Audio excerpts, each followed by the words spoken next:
दास म्हणता, माते कशाचे भय, रामा जाईन ज्या स्थळी सुख घना, होईल तेथे जय, रामाया भुवनात्रयी तुझ विणा, नाही दुजा तारक, रामा तू सकलार्थ पूर्ण करीशी, तू तात मी बालक,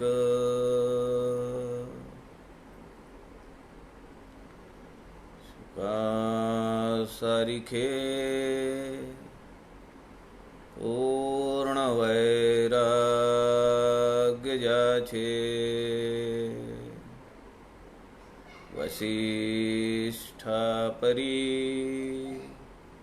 ज्ञान योगेश्वराचे,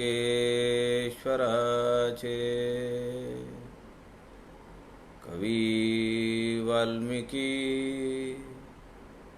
सारिखा मान्य ऐसा, नमस्कार माझा सद्गुरु रामदासा, मला वाटते अंतरी त्वा वसावे, तुझ्या दासबोधासी त्वा बोधवावे,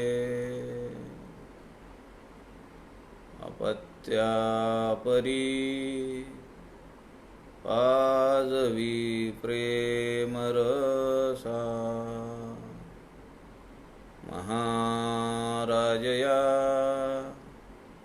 सद्गुरु रामदासा, जय जय रघुवीर समर्थ, सब संतन की जय।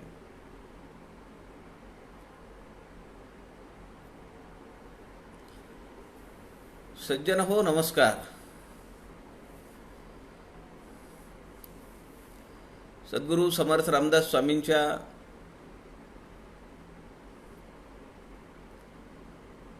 वाङ्मयावर आपण सध्या चिंतन करतो आहोत।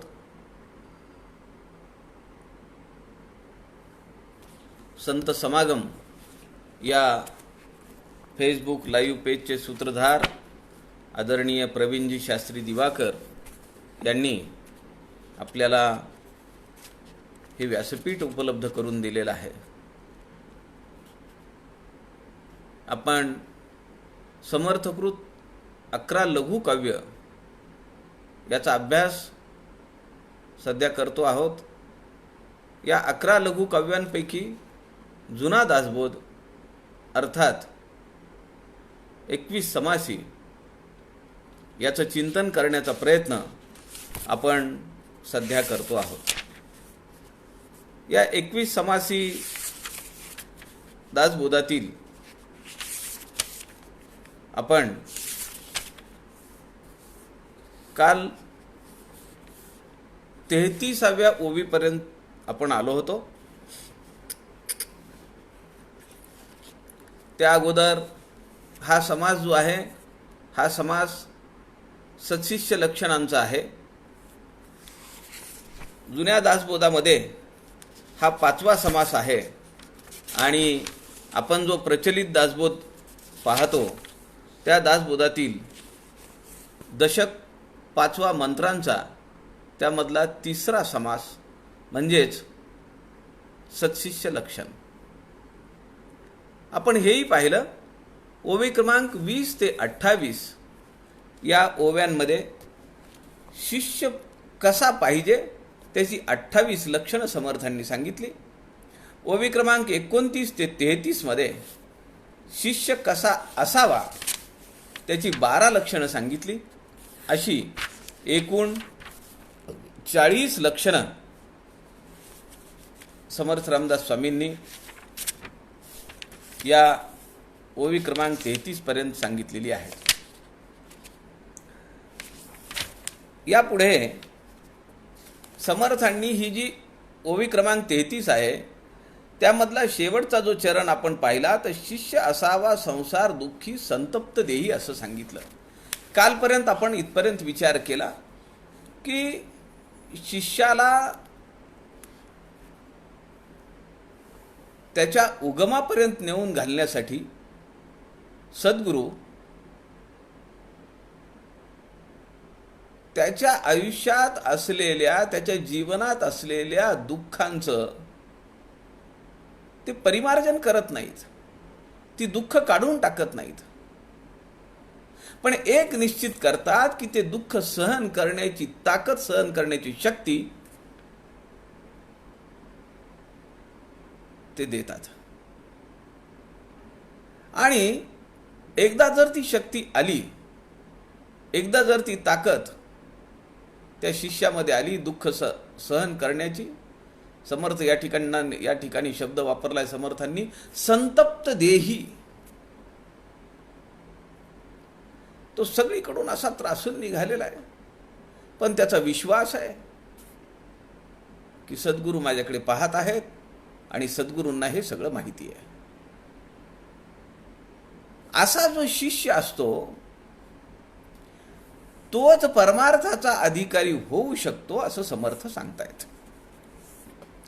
आपण पुढच्या ओव्यांचा विचार करूया.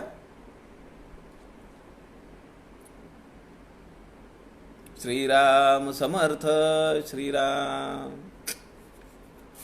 जो संसार दुःखे दुःखवला, जो त्रिविध तापे पोळला, तोची अधिकारी झाला परमार्थ विशी श्रीराम.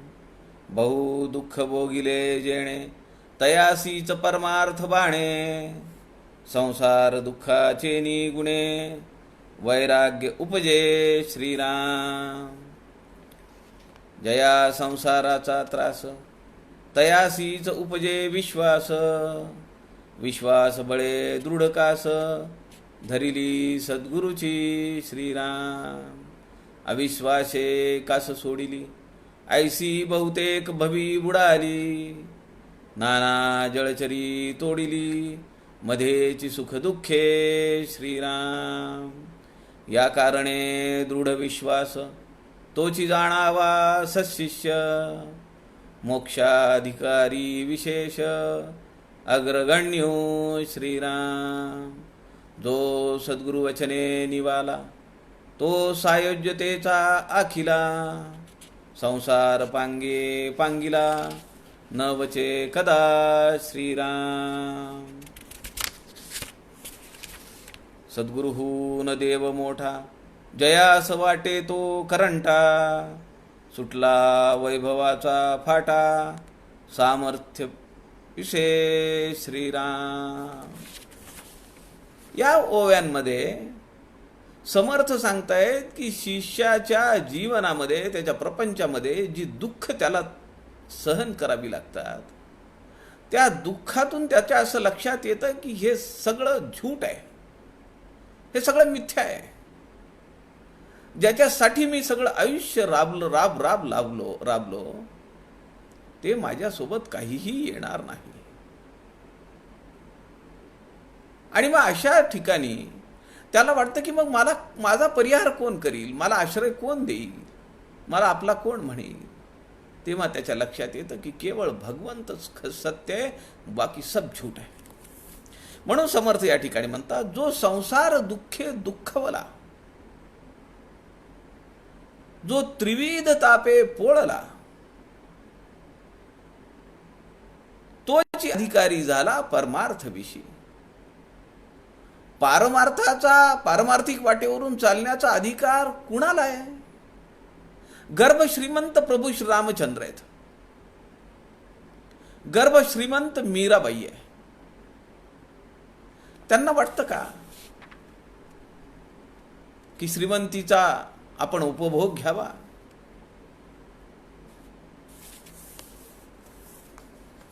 विलासी जीवन जगावं? भगवान श्रीकृष्ण किती श्रीमंत होते. महाराज जनक किती ऐश्वर्यवान होते. पण अशी फार कमी अत्यंत तुरळक मंडळी आहेत की जी गर्भ श्रीमंत आहेत, वैभव संपन्न आहेत, पण त्यांना परमार्थाची ओढ आहे. सामान्य माझ्यासारख्या माणसांना ऐहिक सुखामध्येच लोळत राहावं वाटतं. परमार्थाकडे ढुंकूनही पाहावं वाटत नाही. अशा माणसाला जर संसारामध्ये दुःख प्राप्त झालं तर त्याला असं वाटायला लागतं की मी ज्याच्यासाठी काम केलं, ज्याच्यासाठी राबलो, सगळं आयुष्य व्यर्थ घालवलं, ते आज माझ्यासोबत कुणी पण नाही आहेत. आज कोरोनाची परिस्थिती आहे का नाही तशी? आजार झाला, माणसाला एकदा ऍडमिट केलं, संपला विषय. जगला तर परत येईल. इतर आजारांमध्ये बोलण्याची काही सोय तरी आहे. माणूस मोबाईलवर बोलेल, शेजाऱ्याला बोलेल, तिथल्या स्टाफला बोलेल. पण कोरोना हा एक असा विक्षिप्त आजार आहे. आज सगळं जग या कोरोनाच्या विळख्यात आहे. एकदा भरती केलं हॉस्पिटलमध्ये, ऑक्सिजन लेवल कमी झाली म्हणून तोंडाला मास्क लावला, त्याच्या जवळ कुणी जात नाही. तो मास्क काढल्याशिवाय बोलता येत नाही, आणि बोललं तर कुणी ऐकत नाही. किती अवस्था वाईट आहे. संसाराचं व्यर्थत्व, संसाराचं नाशिवंतत्व माणसाला प्रपंचातल्या दुःखांनी लक्षात येतं. जिच्यावर जीवापाड प्रेम करावं अशा पत्नीचा मृत्यू होतो. सगळं आयुष्य खर्च करून जो धंदा उभा केला त्याच्यामध्ये मोठी तूट निघाली, मोठं नुकसान झालं, तेव्हा वैफल्यग्रस्त माणूस होतो. मित्रांनी दिलेला धोका असेल, दारू पिऊन मारहाण करणारा नवरा असेल, अत्यंत वाईट प्रकारची वागणूक देणारे सासू सासरे आणि सासरवाडीची माणसं असतील, किंवा आता आपण जे कायम पाहतो आहोत, लग्न झाले की 2-4 वर्षामध्ये बायको म्हणेल त्याप्रमाणे वागून आपल्या आईवडिलांना घराबाहेर काढणे किंवा त्यांच्यापासून विभक्त राहणे, अशा अनेक गोष्टी माणसाला अंतर्मुख करतात.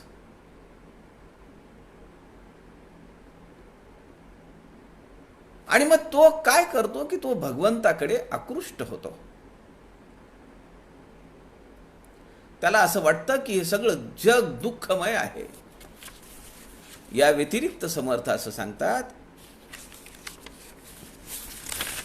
जो त्रिविध तापे पोळला. 3 प्रकारचे ताप आहेत. दासबोधामध्ये त्याचं वर्णन आहे. आधी भौतिक ताप,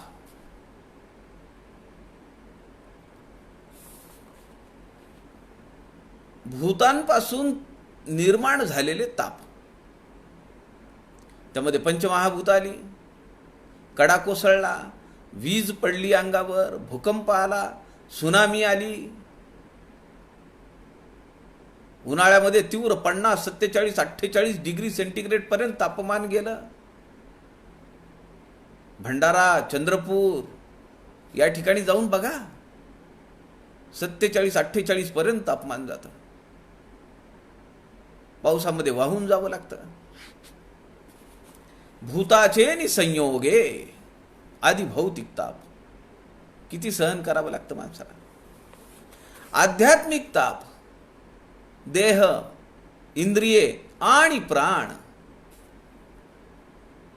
डोकं दुखायला लागलं, कोरोना झाला, कफ झाला, श्वास गुदमरतो आहे, श्वास घेता येत नाही. अहो, शेकडो लिटर नव्हे, हजारो लिटर ऑक्सिजन हवा आपलं फुफ्फुस, आपले लंग्स 24 तासामध्ये ते फिल्टर करत असतात. आणि तो स्पॉन्जी टिश्यू आहे. आपले लंग्स जे आहेत ना, तर ते रबरासारखे आहेत. तुम्ही जर त्याला दाबलं बोटात धरून तर त्याची चिमटी होते.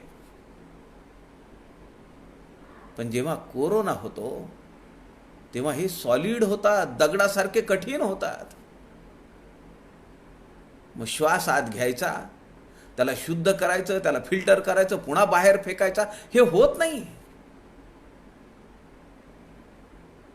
ठेस लागली, ॲक्सिडेंट झाला, हात कापला गेला, पाय कापला गेला, डोळ्यामध्ये काहीतरी पडलं, कानाला ऐकू येईना, देह, इंद्रिये, प्राण यांच्यापासून जो ताप आहे तो आहे आध्यात्मिक ताप.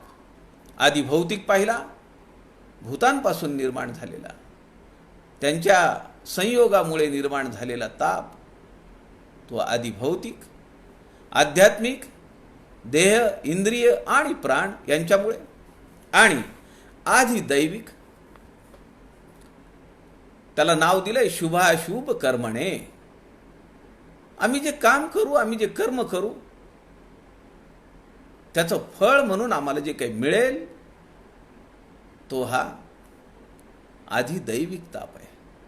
समर्थ म्हणतात या 3 तापांनी सुद्धा जो मनुष्य त्रासून निघतो. माझे एक मित्र आहेत, मित्राचे मित्र आहेत,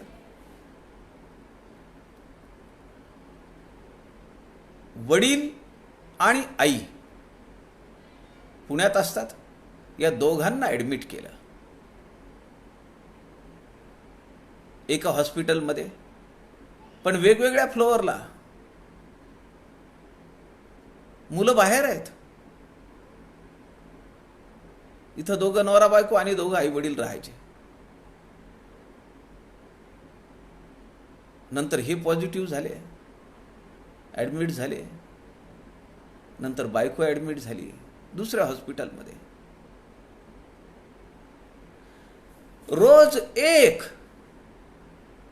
रोज एक माणूस, अशी 3 दिवस माणसं गेली. किती दुःख आहे. जन्मदाते आई वडील, पितृछत्र गेलं, आणि अत्यंत प्रिय असलेली पत्नी पण गेली. सज्जन हो, आम्ही जेव्हा आमच्या वडिलांचं घाटावर चटश्राद्ध करायला गेलो तेव्हा त्या ठिकाणी आम्हाला गुरुजींनी सांगितलं की हे 2 सख्खे भाऊ आहेत. आमचे गुरुजी म्हणाले की 40 वर्षात एवढी कामं केली नाहीत, आता होत नाहीये म्हणून आम्ही नाही म्हणून सांगतोय. त्या दिवशी 6 जण 10व्याला बसले होते आणि त्या 6 जणांमध्ये 2 सख्खे भाऊ होते. काय वय असेल? 35 ते 40च्या दरम्यान 2 भावांचं वय. मी म्हणलं दोघं का बसलेत? ते म्हणाले 15 तारखेला वडील गेले, 16 तारखेला आई गेली. माणसाच्या आयुष्यात अजून दुःख काय पाहिजे? माझ्या मित्राचे मित्र आहेत, 3 दिवस रोज आई गेली, वडील गेले, बायको गेली. किती भयानक आहे. समर्थ या ठिकाणी म्हणतात की जो संसार दुःखे दुःखवला, त्रिविध तापे पोळला, तोच अधिकारी झाला परमार्थ विषयी. त्याला अधिकार प्राप्त होतो, पण त्या अधिकाराचा वापर करायचा का नाही हे त्याच्यावर अवलंबून आहे. असं होतं का नाही जीवनामध्ये? माणूस खुर्चीवर जाऊन बसतो, त्याला प्रमोशन होतं, त्याचा पगार वाढतो, त्याचे अधिकार वाढतात. पण काही नतद्रष्ट माणसं अशी असतात की ते त्यांच्या अधिकाराचा वापरच करत नाहीत. परमार्थामध्ये हा करंट माणूस आहे. समर्थ म्हणतायत की त्याला अधिकार प्राप्त झालाय, पण त्या अधिकारांचा त्यांनी वापर केला तर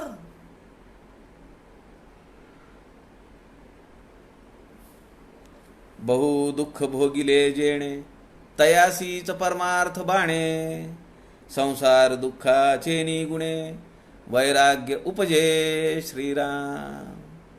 माणसाच्या अंतःकरणात वैराग्य हे तयारच होतं. एवढे कठीण आणि दुःखद प्रसंग ज्याच्या आयुष्यात येतील नक्की त्याला वैराग्य प्राप्त होतं, कारण तो त्यावर चिंतन करत असतो, मनन करत असतो. आणि त्यातल्या त्यात त्याला जर पारमार्थिक क्षेत्राचा काही अनुभव असेल, आध्यात्मिक क्षेत्राची त्याला जर ओढ असेल, त्याची रुची असेल, त्याची आवड असेल,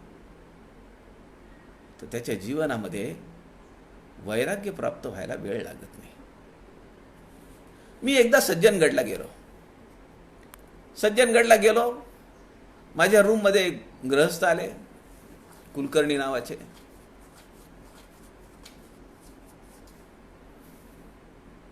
संध्याकाळचं जेवण झालं, आम्ही दोघं बोलत बसलो. म्हणलं कुठून आला? तोपर्यंत मला काही कल्पना नव्हती. त्यांना मी विचारलं कुठून आलात, काय करता, काय नाही. सज्जन हो, त्यांनी जी कथा मला ऐकवली ती कथा रात्री 1:30 वाजेपर्यंत आम्ही जागे होतो. कितीतरी वेळा माझ्या डोळ्यातून पाणी आलं. माणसाच्या जीवनात काय काय आघात होऊ शकतात आणि त्याला वाचवणारा कोण आहे? एक 10 वर्षापूर्वीची गोष्ट आहे.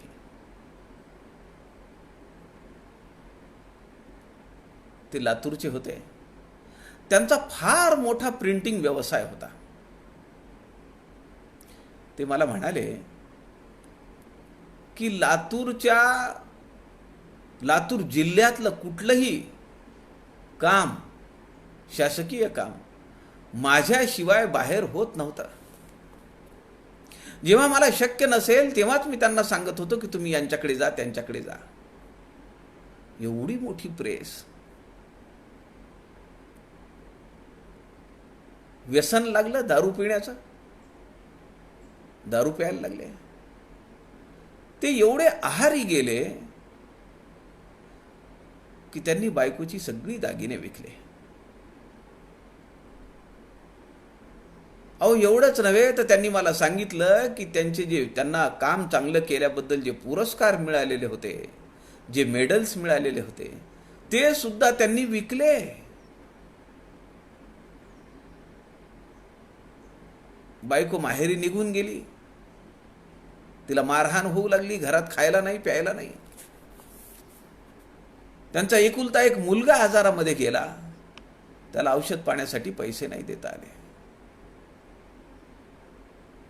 त्यांच्यासोबत त्यांचे वडील होते. वडील समर्थ भक्त होते. वडील खंगून खंगून गेले.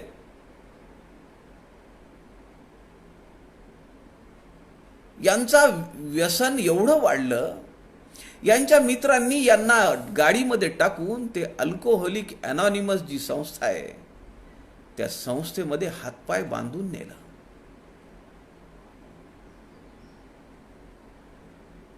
त्या संस्थेमध्ये ते 6 महिने राहिले. 6 महिन्यानंतर तो माणूस घरी आला, पूर्ण बदलला. घर अत्यंत धुळीनं माखलं होतं, अस्ताव्यस्त पडलेलं होतं. माणसाचा वावर नाही. ज्या घरात माणसाचा वावर नसतो ते घर खायला उठतं.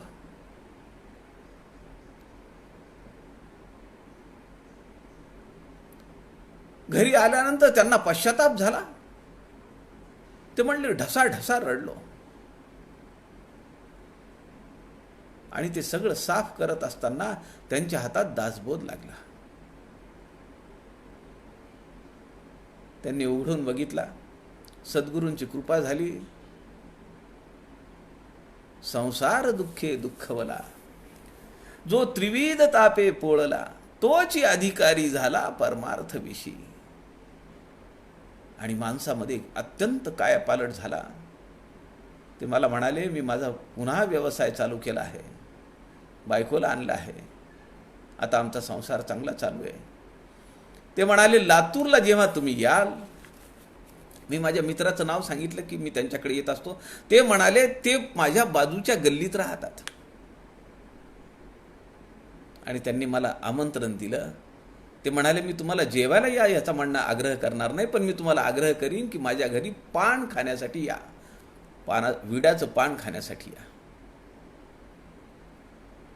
मी काही दिवसानंतर गेलो लातूरला माझ्या मित्राकडे. मी त्यांना सांगितलं. ते म्हणाले, बाजूच्याच गल्लीत राहतात. मी जेव्हा त्यांना सांगितलं, ते म्हणाले, सगळं माहिती आहे मला, माणूस एकदम बदलला आहे.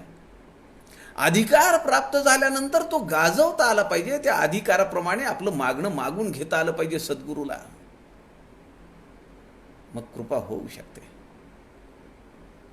मी त्यांच्या घरी गेलो आणि अक्षरशः एका पाठोपाठ एक 2 विड्याची पानं मी त्यांनी तयार केलेली खाल्ली. काय साग्र संगीत त्यांच्याकडे. त्या जो पानपुडा जो होता, 3 कप्प्यांचा पानपुडा होता. सज्जन हो, ते वर्णन महत्त्वाचं नाही आहे.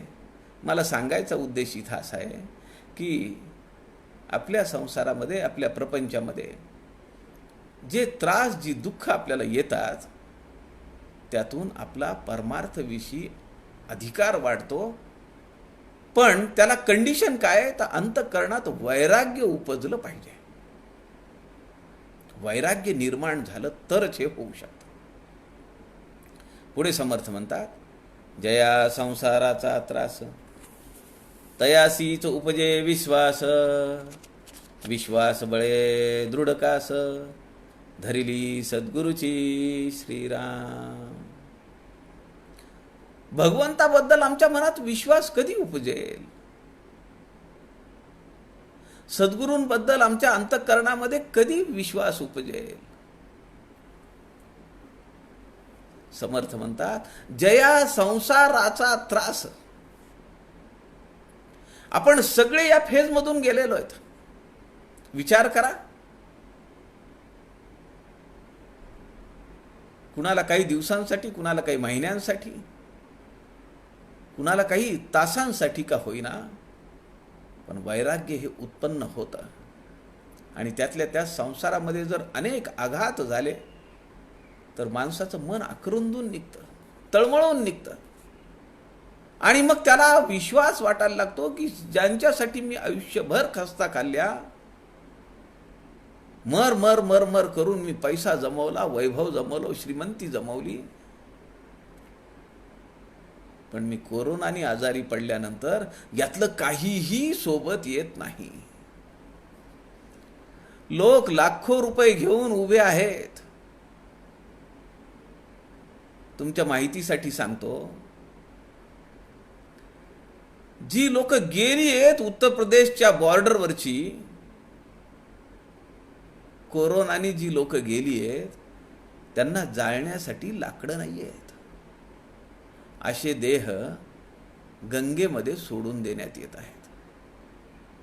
किती देह सापडावेत? 24 देह सापडले. 24. तिकडे पद्धत आहे तशी.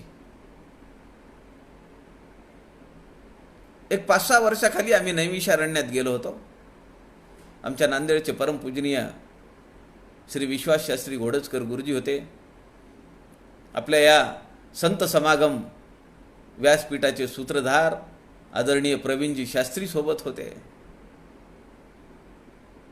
आम्ही दररोज संध्याकाळी स्नानाला जायचो भागीरथीवर.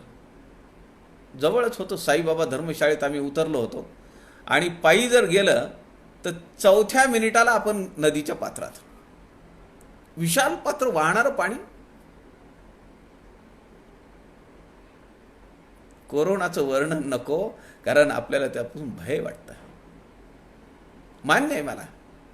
पण मला तुम्हाला तो प्रसंग सांगायचा आहे की आम्ही सगळे तिथं स्नान करत होतो भागीरथीमध्ये,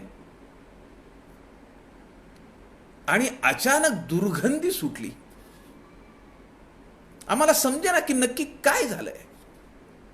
सगळे एकमेकांकडे बघायला लागले, कसला घाण वास येतोय, कसला घाण वास येतोय. आणि असं लक्षात आलं की 10 फुटावरनं एक प्रेत पाण्यातून चाललेलं होतं तरंगत. आजची बातमी आहे, 24 मृतदेह पाण्यामध्ये सोडण्यात आले. मानवी जीवनाची एवढी दुर्धरावस्था पाहिल्यानंतर अंतःकरणाला छिद्र पडणार नाहीत का? समर्थ म्हणतात, जया संसाराचा त्रास तयासीच उपजे विश्वास, विश्वास बळे दृढ कास, धरिली सद्गुरूची तुम्हीच संकट आणणार आहात आणि तुम्हीच आम्हाला त्यातून वाट दाखवणार आहात. हा विश्वास आमच्या अंतःकरणात उपजला पाहिजे.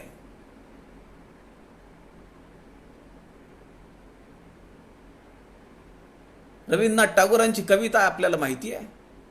रवींद्रनाथ टागोर कवितेमध्ये म्हणतात की भगवंता, माझी तुला प्रार्थना आहे. मी तुला असं म्हणणार नाही की माझ्यावर संकट येऊ देऊ नकोस, पण माझी तुला प्रार्थना आहे, माझं मागणं आहे की त्या संकटांना सहन करण्याची शक्ती ती तू मला मात्र दे. पुढे समर्थ म्हणतात, अविश्वासे कास सोडिली, ऐसी बहुतेक भवी बुडाली, नाना जळचरी तोडिली, मध्येची सुख दुःखे श्रीराम. अविश्वास दाखवला, एवढी संकट माझ्यावर घेरून आली आहेत, मी काय वाईट केलं भगवंताचं? मी काय वाईट केलं सद्गुरूंचं? का त्यांना माझं सुख पाहावलं नाही? त्यांना काही काम नाहीये बाकीची? तुम्ही सुखात आहेत म्हणून त्यांना मत्सर यायला, त्यांना द्वेष वाटायला? आम्ही विचार करण्याची आमची पातळी तरी कशी आहे? खूप लोकांना मी पाहतो, त्यांच्यावर संकट आले की ते दोष देतात भगवंताला. देवाला आमचं सुख पाहावलं नाही. कसं काय म्हणू शकतो माणूस? अहो, ज्याला काही पडलेलं नाही, तुम्ही शिव्या दिल्या काय, तुम्ही मारलं काय, तुम्ही वाईट चिंतलं काय त्याचं, तो केवळ एक पाहतो की हा मला भजला किती, सुखामध्ये दुःखामध्ये यांनी माझं किती नाव काढलं. तो फक्त तेवढं पाहतो. काही लोकांना फक्त दोष दिसतात, भगवंताला केवळ आपले गुण दिसतात, आपले सद्गुण दिसतात, आपण केलेली भक्ती दिसते, आपण केलेलं ध्यान दिसतं, आपण केलेला त्याचा जप दिसतो, आपण केलेलं त्याचं भजन दिसतं. पण त्याच्यावर अविश्वास टाकला, विश्वास सोडला, ऐसी बहुतेक भवी बुडाली. या भवसागरामध्ये बुडतात आणि नुसती बुडत नाहीयेत. समर्थ म्हणतात, नाना जळचरी तोडिली, मध्येची सुख दुःखे, त्याचा मृत्यू होईपर्यंत, नाका तोंडात पाणी जाईपर्यंत, भोवऱ्याने ओढून खाली तळाला नेईपर्यंत. अहंकार रूपी मगर आहे, कामरूपी नकराची मिठी पडली आहे, वासना रूपी धामीन गळ्यात पडली आहे. असे अनेक जळचर आहेत जे त्याला तोडतात, त्याचे लचके मारतात. या कारणे दृढ विश्वास तोची जाणावा सशिष्य, मोक्षाधिकारी विशेष अग्रगण्यो श्रीराम. समर्थांनी काय विशेषणं लावली आहेत? ज्याचा सद्गुरूवर विश्वास आहे, मग दुःख किती येऊ दे, सुख किती कसंही असू दे, तो भगवंताला विसरत नाही, तो आपल्या सद्गुरूंना विसरत नाही. त्याच्यावर त्यांचा पूर्ण विश्वास आहे. दुःखाने तो खचून जात नाही. मानवी देह वाईट वाटेल, ढसढसा रडू येतं, संकट आली की माणूस हतबल होतो, पण त्याच्या अंतःकरणात कुठेतरी एक ज्योत तेवत असते, जो पारमार्थिक असतो. त्याच्या अंतःकरणात एक ज्योत तेवत असते आणि ती त्याला पुढचा मार्ग दाखवते. ती ज्योत आहे, ती त्याला पुढचा मार्ग दाखवते, फार पुढे नाही दाखवत. जे फ्लड लाईट असतात ते अगदी अर्धा किलोमीटर पर्यंत त्यांचा प्रकाश पडलेला असतो. पण तुम्ही जर ज्योत घेऊन निघालात, तुम्ही जर मेणबत्ती घेऊन निघालात, तुम्ही जर पणती घेऊन निघालात, तर ती तुम्हाला किती रस्ता दाखवेल. पुढची 2-4 पावलं टाकण्यापुरता रस्ता आहे. लांब बघूच नका. त्या अंधकाराकडे बघू नका. सद्गुरूच्या कृपेची ती ज्योत आपल्याला पावलो पावली आपली सोबत करते. हा विश्वास आपल्या अंतःकरणात पाहिजे. समर्थ म्हणतात, मोक्षाधिकारी विशेष आणि अग्रगण्यो. जे भक्त आहेत, भगवंतावर विश्वास ठेवतात, सद्गुरूवर विश्वास ठेवून त्यांचं जीवन यापन करत असतात. समर्थ रामदास स्वामी सांगतायत की असे विशेष भक्त, असे विशेष शिष्य मोक्षाचे अधिकारी आहेत. आणि त्यामध्ये सुद्धा कसे आहेत ते? अग्रगण्यो, सगळ्यात पुढे.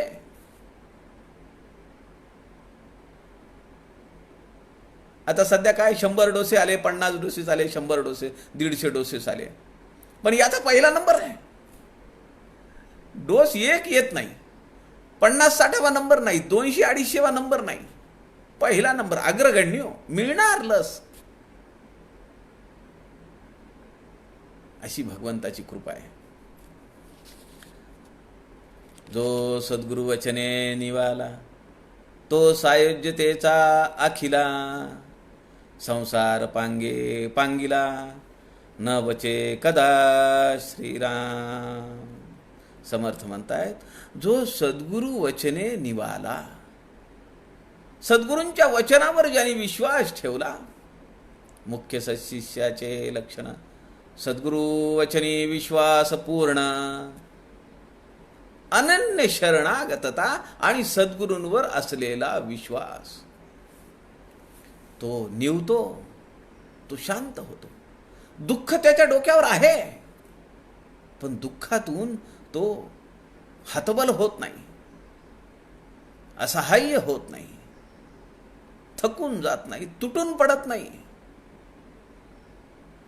समर्थ म्हणताय, सद्गुरूंच्या वचनांवर, उपदेशावर त्याला विश्वास आहे, म्हणून तो शांत होतो आणि सायोज्य मुक्तीवर आपला हक्क सांगतो. तो सायोज्यतेचा अखिला अधिकारी येतो. समीपता, स्वरूपता, सलोकता आणि सायोज्यता, 4 मुक्तीचे प्रकार आपल्या शास्त्रामध्ये सांगितलेले आहेत. समीपता, त्यांच्या जवळ असणं.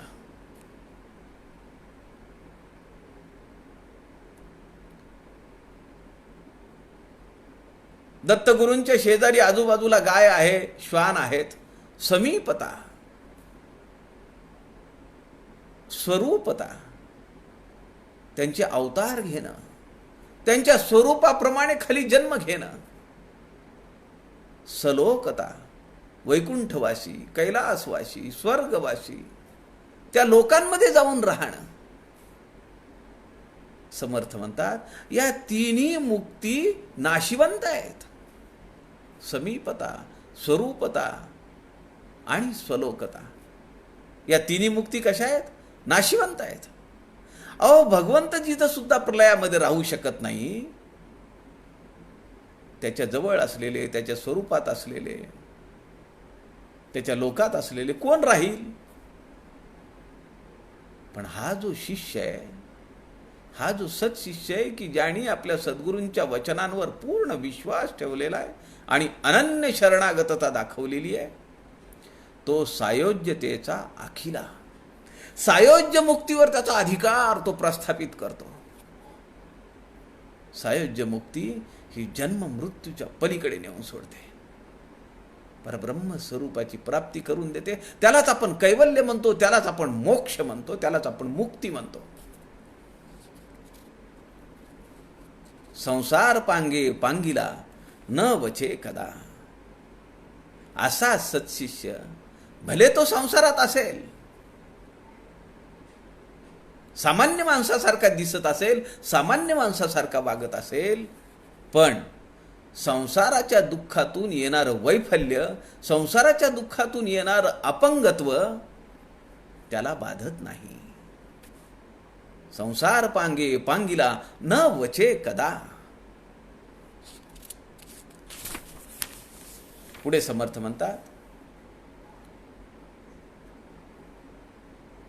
सद्गुरु वचनी पूर्ण विश्वास, सद्गुरु होऊन देव मोठा. जयास वाटे तो करंटा, सुटला वैभवाचा फाटा, सामर्थ्य पिसे श्रीराम. आता या पुढच्या 10 ओव्यांमध्ये समर्थ रामदास स्वामी आम्हाला सद्गुरू हे देवापेक्षा किती मोठे आहेत हे पटवून देत आहेत. सद्गुरू देवापेक्षा मोठे आहेत म्हणून मी आपल्याला म्हणालो की सायोज्य मुक्तीचा अधिकारी होतो तो सत्शिष्य म्हणजे देवांपेक्षाही ब्रह्मा विष्णू महेश हे सगळे ऐलीकडे आहेत. समर्थांच्या भाषेमध्ये ऐलीकडे. पहिलीकडे कोण आहे? केवळ एक परमात्म स्वरूप, परब्रह्म स्वरूप, निर्विकार, निर्विकल्प, निरवयव, निष्क्रिय, अथांग, निरंजन, व्यापक, अक्रिय, रंग नाही, रूप नाही, काही क्रिया नाही, असं ते अथांग पसरलेलं परब्रह्म स्वरूप की जे सृष्टीच्या पूर्वी होतं, सृष्टीची रचना झाल्यानंतर आहे आणि सृष्टीच्या प्रलयानंतर सुद्धा ते जसंच्या तसंच राहतं. भगवंत गीतेमध्ये म्हणतात दशांगुळे उरलो. आणि हे सगळं चराचर कशावर चाललंय? माझ्या एका अंशावर चालू आहे. अशा अनंत शक्ती आहेत त्या परब्रह्म स्वरूपाच्या, त्यातली एक शक्ती आहे माया. पण सद्गुरु स्तवनामध्ये समर्थ म्हणतात माया झाली लज्जायमान. म्हणून सद्गुरु वर्णवेना, सद्गुरूंचं वर्णन नाही होणार. सद्गुरु परब्रह्म स्वरूप आहेत, ते देहधारी नाही आहेत. असे सद्गुरु देवापेक्षा मोठे आहेत असं समर्थ या पुढच्या 10 ओव्यांमध्ये सांगतात.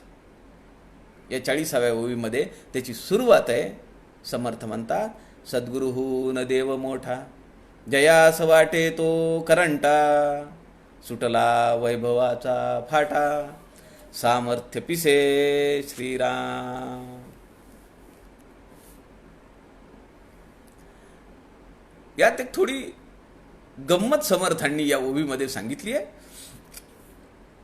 सद्गुरुहून देव मोठा असं ज्याला वाटतं, जयास वाटे तो करंटा. समर्थ म्हणतात की तो करंट आहे, कमनशिबी आहे.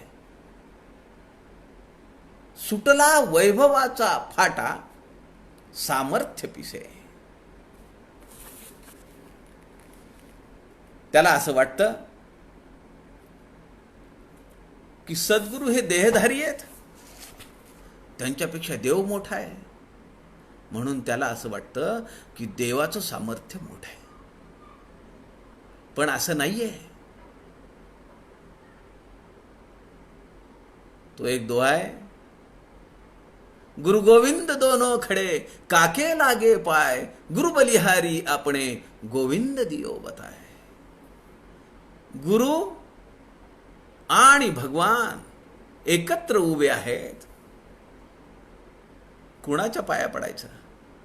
गुरु बलिहारी आपणे गोविंद दियो बताए. सद्गुरु तुमची कृपा मोठी आहे.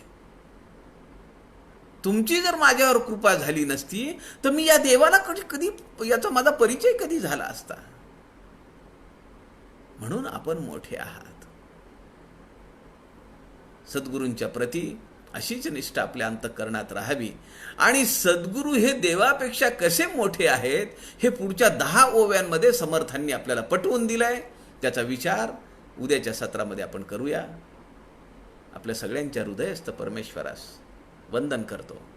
झालेली सेवा समर्थांच्या चरणी अर्पण करतो. जय जय रघुवीर समर्थ.